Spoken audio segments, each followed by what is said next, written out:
I read my అంటే childhood. Disloyalties అన్ని చోట్ల ఉన్నాయి, but you're absolutely loyal towards NTR, దాంట్లో డౌట్. ఎవ్రీవన్ అన్న, every actor for me, but NTR is different. అందరూ ఈక్వలే, but NTR is more equal. అన్న ఇప్పుడు గుండెకాయ ఎన్టీఆర్ అన్న, చరణ్ బాబు కిడ్నీ అవ్వచ్చు, చిరంజీవి గారు లంగ్స్ అవ్వచ్చు, లివర్ అవ్వచ్చు, ఇంకొకళ్ళు అవ్వచ్చు, కానీ ఏ ఆర్గాన్ పని చెప్పాను నేను పోయాను కదా అన్న. అవును, అన్ని ప్రధానమే కదా బతకాలంటే. అది నేను ఎవరిని కాదు, వాళ్ళందరూ లేకపోతే 300 సినిమాలు లేవు నాకు. అవును, it's because right from the childhood I saw NTR గారు, ఈవెన్ చిరంజీవి గారు. అన్న చిరంజీవి గారి సినిమా ఘటోద్గచుడు అన్న, వైల్డ్ ఉంటుంది ఆయన, బైక్స్ వేసుకొని చాలా వైల్డ్. కన్నడ ప్రభాకర్ విలన్ గాతోనే వస్తుంది. అదేంటి నేను మర్చిపోతున్నా నా పేరు, నేను ఎన్నిసార్లు చూసాను కూడా నాకు తెలియదు అన్న. ఆ వైల్డ్నెస్, ఆయన గొడ్డలు ఇట్లా చైన్కి ఉండి బైకుల మీద వెళ్తూ, కన్నడ ప్రభాకర్ వైల్డ్గా ఉంటుంది. I'm talking about this film in 85-86. Eenadu cinema ఒకటి, కృష్ణ గారిది ఒకటి, సంగం సరతన థియేటర్. నాన్న వైజాగ్లో వర్క్ చేసేవాళ్ళు. వైజాగ్ స్కూల్ జంపు కొట్టి బస్ స్టాండ్ దగ్గర సంగం సరత్ థియేటర్కి వెళ్తే కిందేమో చిరంజీవి గారి సినిమా. మార్నింగ్స్ అది చూసి, మ్యాట్నీ అది చూసి ఇంటికి వెళ్ళాడు.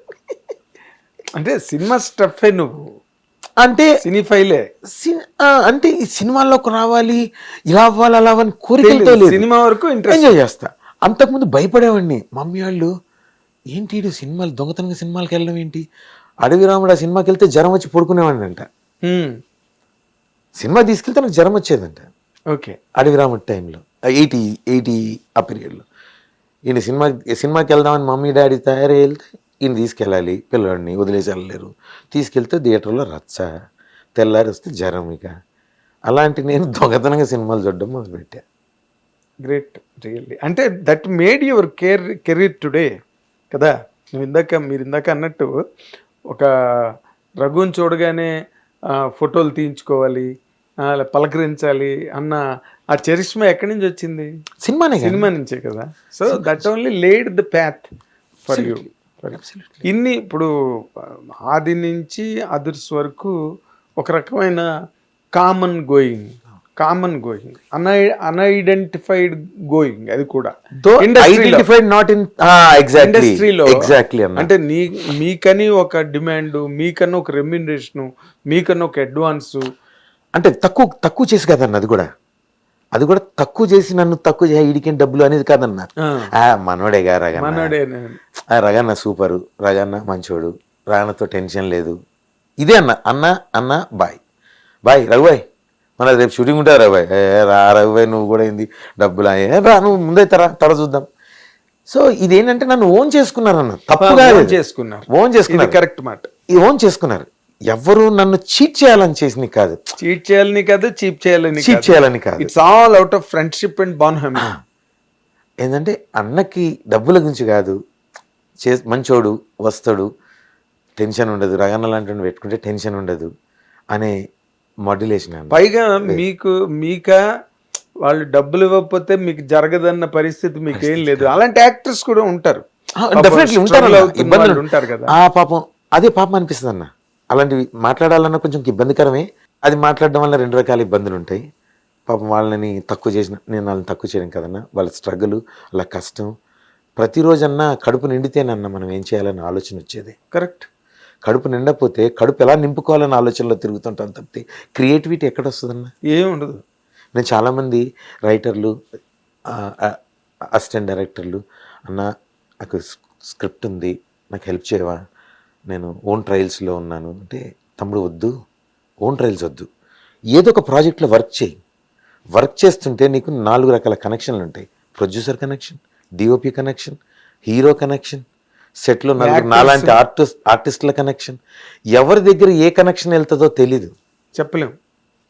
నువ్వు స్క్రిప్ట్ రాసుకుంటానని ఇంట్లో కూర్చుంటే పొద్దున్న లేచి 12 గంటలు లెక్క పెడతాను, 24 గంటల్లో 12 గంటలు లెక్క పెడతా. నువ్వు లేచి కూర్చొని టీ తాగి ఈరోజు సినిమా ఇలా అని ఆలోచిస్తూనే ఉంటావు. నీకు మెటీరియల్ ఎప్పుడు వచ్చింది, ఎప్పుడో ఒక పాయింట్లో కనెక్ట్ అయితే ఒక లైన్ రాయగలుగుతావు. కరెక్ట్. పొద్దంతా కూర్చొని రాస్తుంటే 10 మందితో డిబేట్ చేస్తుంటే ఎక్కడో ఒక కనెక్టింగ్ పాయింట్ వస్తుంది. దట్ డజంట్ మీన్ కి ద హోల్ డే ఆకలి పెరుగుతుంటుంది అన్న. ఆకలిని అడ్రస్ చేయాలి కదా. సినిమా ఇండస్ట్రీలో అది దౌర్భాగ్యం అనాలా, అన్ఫార్చునేట్ అనాలా తెలియదన్న. ఓన్ ట్రైల్ వేసుకుందామనో లేకపోతే కెరియర్ మీద ఫోకస్ చేసి ఇంకోటి చేద్దామనుకుంటే ఫస్ట్ వచ్చే మనకి స్పీడ్ బ్రేకరు అడ్డంకి పెట్టే బ్యారికేడ్ ఏంటంటే అన్న ఆకలి, డబ్బు. అది లేకపోతే మనం గడవలేం కదన్నా. ఎలా జరుగుతుంది ఫ్యూలే కదా అది. కదే మరి. ఇప్పుడు నేను చెయ్యను అనుకుంటే కాదు, నేను కొన్ని క్యారెక్టర్లు చేయకూడదు, కొన్ని క్యారెక్టర్లు చేయాలి. కానీ ఈ కొన్ని క్యారెక్టర్లు చేయకూడదు అనుకునే క్యారెక్టర్లు అవి నాకు జాబ్ సాటిస్ఫాక్షన్ ఇవ్వకపోయినా జాబ్ సాటిస్ఫాక్షన్ ఇస్తాయి, నా ఫుడ్ని ఇస్తుంటాయి, నా రోజు గ్రాసం వస్తుంటుంది. ఈ పక్కన జాబ్ సాటిస్ఫాక్షన్ వచ్చే క్యారెక్టర్ల వలన కెరియర్ గ్రోత్ అవుతుంటుంది. ఇది బ్యాలెన్స్ చేసుకోవాలన్నా. చాలామంది లేదు నేను ఓన్ ట్రైల్, నాకు టాలెంట్ ఉంది, ఓన్ టాలెంట్. పాపం ఎంత ఇబ్బందులు పడుతున్నారో నేను చూస్తున్నాను. తెల్లారు లెగిస్తే ఫస్ట్ ఆకలి తీర్చుకోవడం కోసం బ్రేక్ఫాస్ట్ వరకు అది ఇప్పుడు ఎట్లా బ్రేక్ఫాస్ట్ ఏం చేయాలి, ఎలా చేయాలి, నా దగ్గర 50 ఉన్నాయి అలా అని తిరుగుతుంటాడన్న. ఏం ఆలోచన వచ్చింది బుర్రలో? టిఫిన్ తినాలనే ఆలోచనే వచ్చింది. అది ఎలా తినాలనే ఆలోచన ఉంటుంది. టిఫిన్ తింటాడు, టిఫిన్ తిని చాయ్ తాగి సిగరెట్ తాగిన తర్వాత 1 గంట పడుకుందాం నిద్ర వస్తుంది అంటాడు. అయిపోయింది డే. అది అయ్యి నిద్ర లేవగానే మళ్ళీ ఆకలి లంచ్కి. ఈ స్ట్రగుల్ అంతా డే అంతా పని లేకపోవడం వలన స్ట్రగుల్ అంతా నీకు పనికే ఉంటుంది. ఎప్పుడో సాయంత్రం ఇక రూమ్లో ఒంటరికి కూర్చొని ఏమీ లేదనుకున్నప్పుడు ఆలోచిస్తుంటే ఒక థాట్ ప్రాసెస్ వస్తుంది అన్న. ఆ థాట్ ప్రాసెస్ నువ్వు వర్క్ చేసుకుంటూ కూడా సాయంత్రం ప్యాకప్ అయ్యి ఇంటికి వచ్చే ప్రాసెస్లో కూడా వస్తుంది. అప్పుడే నీ బ్రెయిన్ ఇంకా షార్ప్ వస్తుందని గాఢంగా నమ్ముతా అన్న. లేదు, your correct. Active mind give you active thoughts. Active mind అలాగ జడత్వంలో ఉండిపోయి మా టిఫిన్కి, భోజనానికి, అన్నిటికీ వెతుక్కుంటూ ఇంకా నీ బుర్ర పనిచేసేది ఏంది, నువ్వు రాసేది ఏంది, నువ్వు చేసేది ఏంది, ఇట్ విల్ నాట్ వర్క్. సెట్లో ఉంటే ఏమవుతుందంటే అన్న, ఒక సీన్ నేను చాలామంది డైరెక్టర్లని, అసిస్టెంట్లని చూశానన్న. వచ్చి అన్న ఈ సీన్ అని ఎక్స్ప్లెయిన్ చేస్తారు, వెళ్తాం సిచ్యువేషన్ బా అన్న ఈ సీన్ నేనైతే ఇలా తీసేవాడిని అన్న. అన్న వాడిలో ఆ స్పార్క్ చూడన్న ఎంత ఉంటుందో. అవును, చాలా మంది ఉంటారు అలాగే. ఎగ్జాక్ట్లీ అదే అన్న. అక్కడ ఉన్న ఒకటి వచ్చింది, నువ్వు ఇంట్లో కూర్చొని టీవీ చూస్తూ ఇప్పుడు వేరే వాళ్ళ సినిమా చూసి ఇన్స్పిరేషన్ తీసుకోవచ్చు అన్న. కానీ ఆ సినిమా చూసి అలాగే చేయాలనుకోవడం మన తప్పు కదా. అంటే ఇప్పుడు ఏమైందంటే ఒక రామ్ గోపాల్ వర్మ గారు, ఒక ఎస్వి కృష్ణారెడ్డి గారు, ఈవి సత్యనారాయణ గారు వదిలేండి, జంజాల్ గారి దగ్గర పనిచేశారు, సురేష్ ప్రొడక్షన్స్లో పనిచేశారు. ఆయన జర్నీ సురేష్ కృష్ణ గారి దగ్గర పనిచేశారు. అదంతా ఒక జర్నీ. ఎస్వి కృష్ణారెడ్డి గారు, రామ్ గోపాల్ వర్మ గారు ఎవరి దగ్గర ఎప్పుడు పని చేయకుండా డైరెక్ట్గా డైరెక్టర్స్ అయిపోయారు. గుడ్ అన్న, సక్సెస్ అయ్యారు కాబట్టి హ్యాపీ. అదే అన్న, ఆ ఇన్స్పిరేషన్ కొంతమంది మీద లేదా చాలా మంది మీద ఉన్నదండి. అదే మెయిన్ రీజన్. లేకపోతే అంతకుముందు 10 ఏళ్ళు 6 ఏళ్ళు 7 ఏళ్ళు డైరెక్షన్ డిపార్ట్మెంట్లో పనిచేస్తే కానీ అసలు హలో అనేవాళ్ళు కూడా ఉండేవారు కాదు. అసిస్టెంట్ క్లాప్ బాయ్గా రావడానికి ఎంత కష్టం. నేను ఇండస్ట్రీలోకి వచ్చా చూశాను కానీ 2015 వరకు కూడా చూశాను. అది క్లాప్ బాయ్ కన్నా పెట్టించన్నా అంటారు.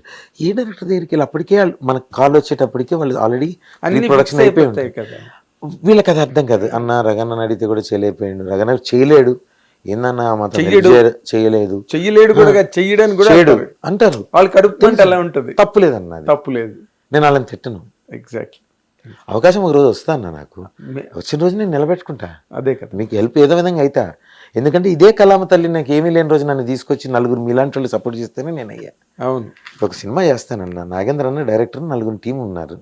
సినిమా అయిపోయింది, ఈ 4 ఇంకో 4 సినిమాల్లోకి వెళ్తారు అసిస్టెంట్లు. అదే డిస్ట్రిబ్యూట్ అయిపోతారు కదా. ఆ 4 సినిమాల్లో నుంచి 4 కాల్స్ నాకు వస్తాయి. కరెక్ట్. అదే that is how any actor development గ్రూ.